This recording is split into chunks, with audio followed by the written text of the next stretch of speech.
Ésaïe, chapitre 23. Oracle sur Tyr, lamentez-vous, navire de Tarsis, car elle est détruite, plus de maisons, plus d'entrées.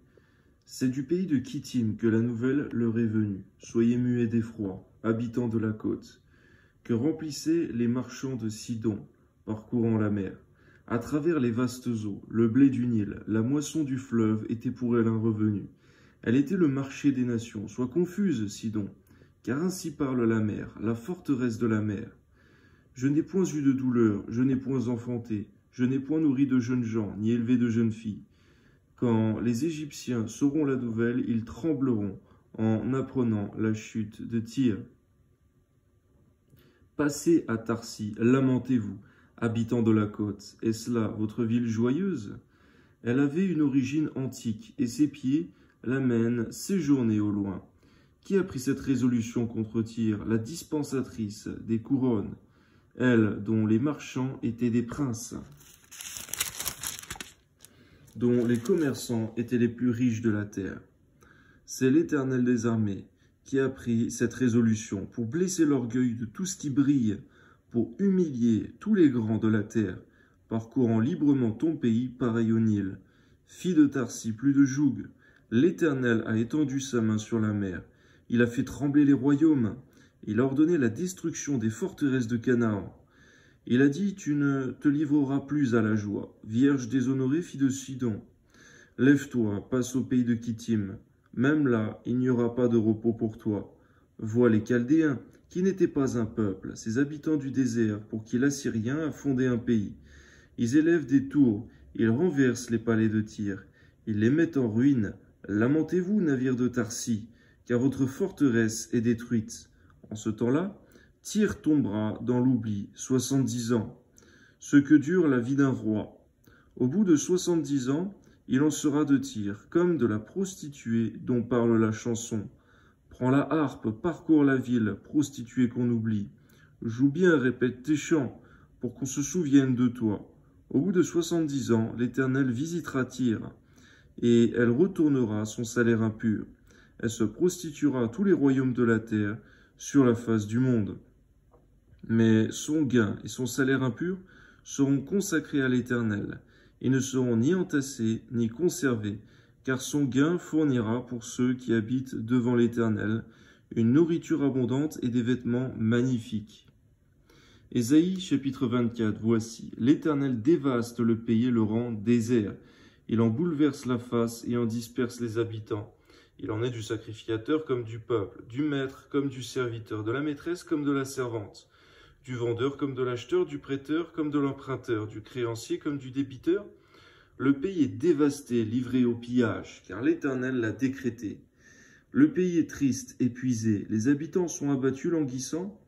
Les chefs du peuple sont sans force, le pays était profané par ses habitants, car ils transgressaient les lois, violaient les ordonnances, ils rompaient l'alliance éternelle.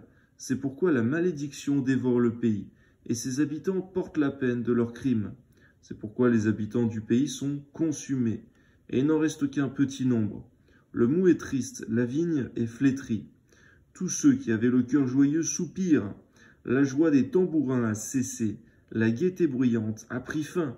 La joie de la harpe a cessé, on ne boit plus de vins en chantant. Les liqueurs fortes sont amères aux buveurs. La ville déserte est en ruine, toutes les maisons sont fermées, il n'y entre plus. On crie dans les rues, parce que le vin manque, toute réjouissance a disparu.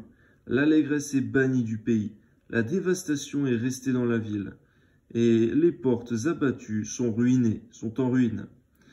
Car il en est dans le pays au milieu des peuples. Comme quand on secoue l'olivier, comme quand on grappille après la vendange. Ils élèvent leur voix, ils poussent des cris d'allégresse. Des bords de la mer, ils célèbrent la majesté de l'Éternel. Glorifiez donc l'Éternel dans les lieux où brille la lumière.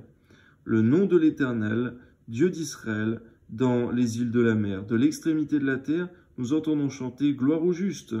Mais moi je dis, je suis perdu, malheur à moi. Les pillards pillent, et les pillards s'acharnent au pillage. La terreur, la fosse et le filet sont sur toi, habitants du pays.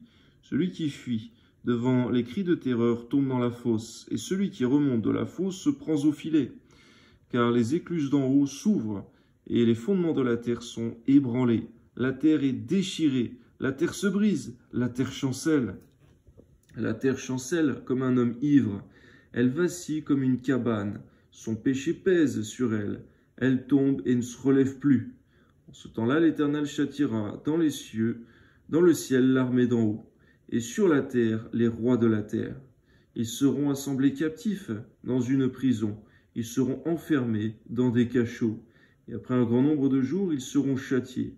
La lune sera couverte de honte et le soleil de confusion, car l'Éternel des armées régnera sur la montagne de Sion et à Jérusalem, resplendissant de gloire en présence de ses anciens.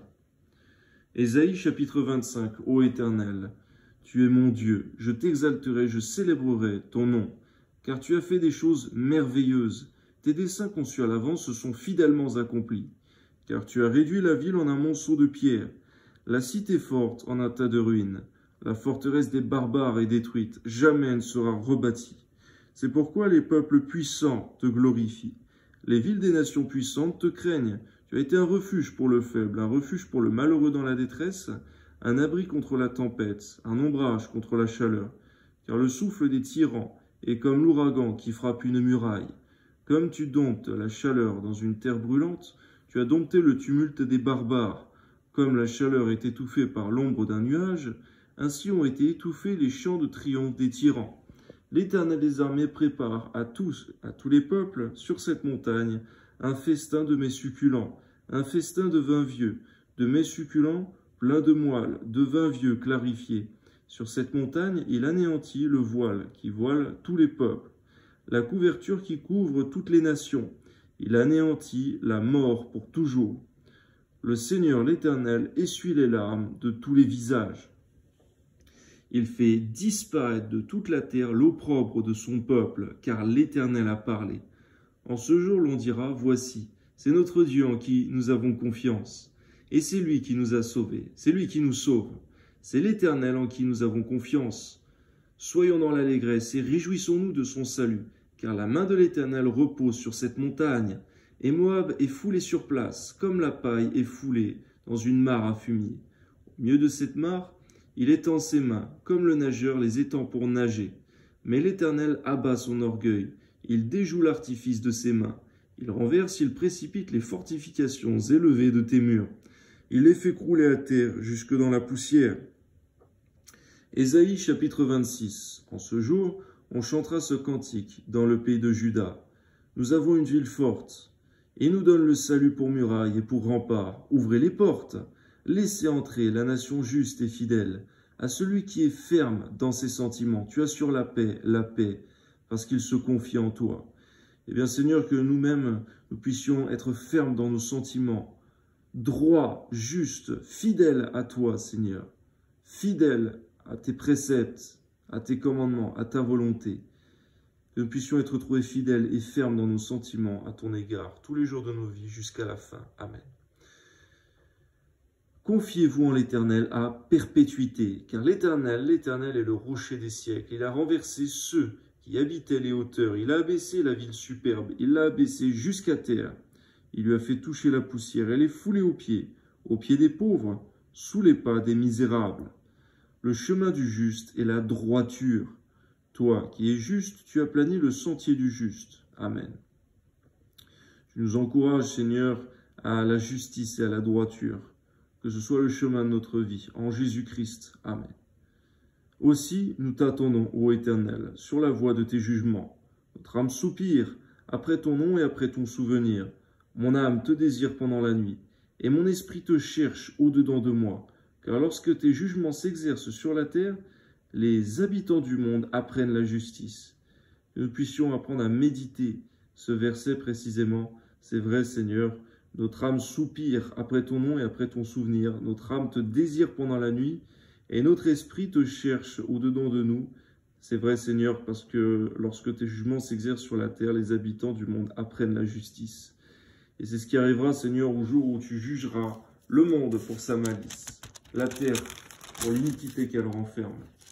Ton nom soit béni, Seigneur. Il y a un temps pour la paix, un temps pour la guerre, il y a un temps pour la grâce et la miséricorde et un temps où la patience se termine pour que le jugement se mette en place. Que ton nom soit béni, Seigneur, parce que tu es patient, mais un jour tu juges. Que ton nom soit béni, Seigneur, à toi soit toute la gloire. Même si l'homme vit longtemps, il se dit « Je vis longtemps dans ma méchanceté, je peux continuer ainsi. » Ou alors, le méchant se dit en lui-même « Dieu n'existe pas. La vie de l'homme n'est qu'un souffle devant toi. Ce n'est que peu de temps à tes yeux. » Que ton nom soit béni, Seigneur, pour ta grâce et ta patience, et que ton nom soit béni aussi pour tes jugements, Seigneur, car ils sont tous justes. Amen. Si l'on fait grâce au méchant, il n'apprend pas la justice. Il se livre au mal dans le pays de la droiture, et n'a point égard à la majesté de Dieu. Éternel, ta main est puissante, ils ne l'aperçoivent pas. Ils verront ton zèle pour le peuple, et ils en seront confus. Le feu consumera tes ennemis.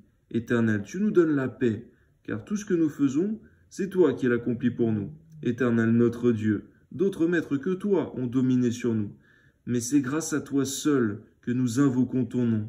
Amen. C'est vrai, Seigneur, si nous invoquons le nom de Jésus, le nom de l'Éternel des armées, c'est seulement par le Saint-Esprit. C'est toi, Seigneur, qui nous a révélé Jésus.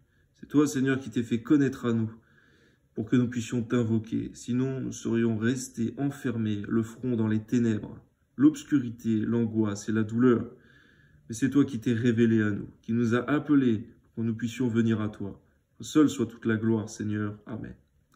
Ceux qui sont morts ne revivront pas, des ombres ne se relèveront pas, car tu les as châtiés, tu les as anéantis, tu en as détruit tout souvenir. Multiplie le peuple, ô Éternel, multiplie le peuple. Manifeste ta gloire, recule toutes les limites du pays. Éternel, ils t'ont cherché quand ils étaient dans la détresse. Ils se sont répandus en prière quand tu les as châtiés, comme une femme enceinte sur le point d'accoucher, se tord et crie au milieu de ses douleurs. Ainsi avons-nous été loin de ta face, ô Éternel. Seigneur, au passage, que toutes les fois on s'est éloigné de toi, nous étions malheureux. Nous étions comme cette femme, Seigneur, qui crie dans la douleur de l'enfantement.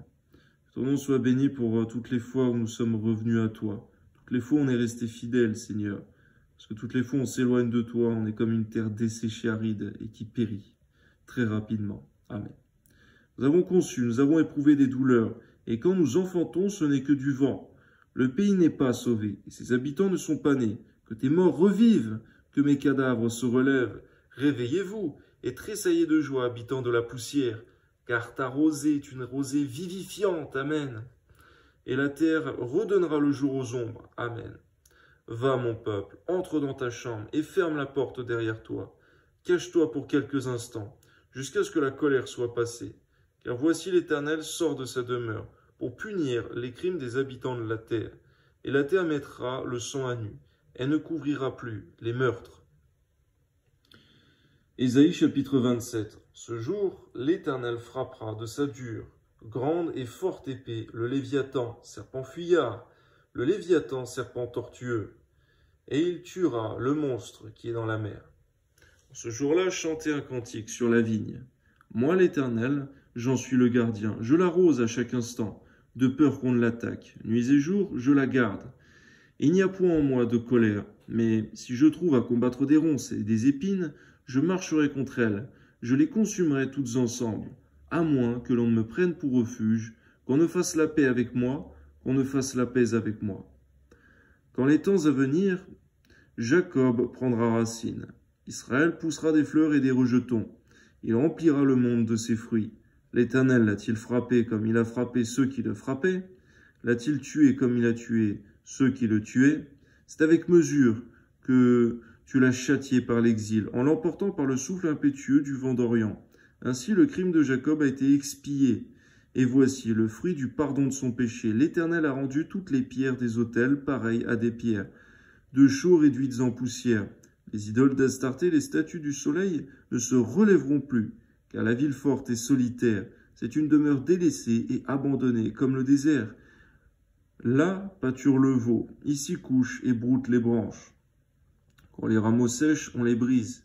Des femmes viennent pour les brûler. C'était un peuple sans intelligence aussi.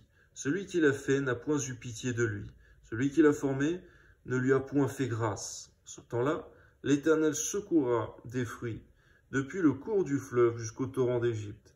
et vous serez rassasiés un à un, enfants d'Israël. En ce jour, on sonnera de la grande trompette, et alors reviendront ceux qui étaient exilés au pays d'Assyrie, ou fugitifs au pays d'Égypte. Ils se prosterneront devant l'Éternel sur la montagne sainte, Jérusalem. Amen.